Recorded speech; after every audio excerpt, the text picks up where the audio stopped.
ఈ అబ్బాయికి తన తల్లి తలపైన ఆమె జీవితానికి కౌంట్ డౌన్ కనిపించింది.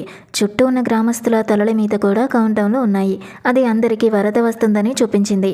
ఆ అబ్బాయి వెంటనే అందరినీ త్వరగా వెళ్ళిపోమ్మని వేడుకున్నాడు. అయితే గ్రామస్తులు ఆ అబ్బాయిని అస్సలు నమ్మలేదు. తనకొక సూపర్ పవర్ ఉందని, ప్రతి వ్యక్తి మరణ సమయాన్ని కారణాన్ని చూడగలనని, ఇప్పుడు అందరూ మధ్యాహ్నం 3 గంటలకు మునిగిపోతారని చూపించిందని ఆ అబ్బాయి వాళ్ళకి వివరిస్తాడు. గ్రామస్తులు దాన్ని చాలా జోక్గా తీసుకుంటారు. ఇది విన్న తర్వాత వాళ్ళు అందరినీ అక్కడి నుంచి పంపించడానికి ఆ అబ్బాయి అర్థం లేని మాటలు మాట్లాడుతున్నాడని కోపంగా నిందించారు. గ్రామస్తుల గోధుమలకు ఆ అబ్బాయి నిప్పు పెట్టాడు. గ్రామస్తులు చాలా కోపంగా ఉన్నారు. ఆ అబ్బాయిని పట్టుకోవాలని అనుకున్నారు. ఆ అబ్బాయి అందరినీ ఎత్తైన ప్రదేశం వైపుగా పరిగెత్తమని దారి చూపించాడు. పారిపోయే టైంలో ఆ అబ్బాయి ఒక ట్రాక్టర్ని చూశాడు. అతను త్వరగా టైర్లను తీసి తనకి సేఫ్గా ఉంచడానికి ఉపయోగించుకుంటాడు.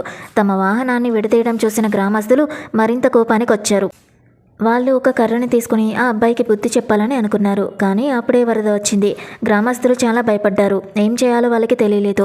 ఆ అబ్బాయి గ్రామస్తులకు త్వరగా అత్యంత ఎత్తైన ప్రదేశం వైపుగా పరిగెత్తమని చెప్పాడు. కానీ వరద చాలా ఉధృతంగా ఉంది. అది త్వరలోనే వాళ్ళని చేరుకుంది. గ్రామస్తులు ఆ అబ్బాయిని నమ్మనందుకు వాళ్ళు చాలా పశ్చాత్తాపడ్డారు. ఆ అబ్బాయి అందరినీ తమ శక్తినంతా ఉపయోగించి ఒక చెట్టుని ఎక్కమని చెప్పాడు.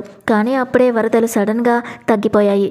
పైనుంచి నీటిని వదలడం వల్ల అది కేవలం ఒక సాధారణ నీటి విడుదల మాత్రమే అని గ్రామస్తులు అనుకున్నారు. వాళ్ళు మళ్ళీ ఆ అబ్బాయి తమని మోసం చేస్తున్నాడని నిందించడం మొదలుపెట్టారు. ఆ అబ్బాయి కూడా చాలా ఆశ్చర్యపోయాడు.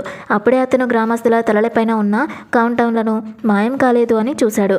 ఇప్పుడు అందరూ సాయంత్రం 4 గంటలకు మునిగిపోతారని అది చూపించింది.